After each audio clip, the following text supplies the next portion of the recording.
kuman. Ha? Kay doon na pot-pot. Ayan guys.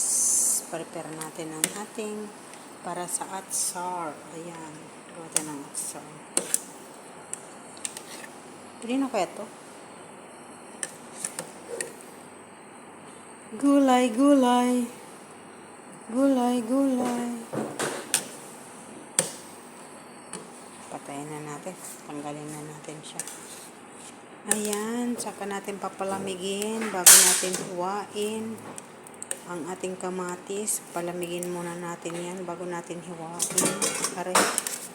Tapos, yung iba hiwa naman na yan.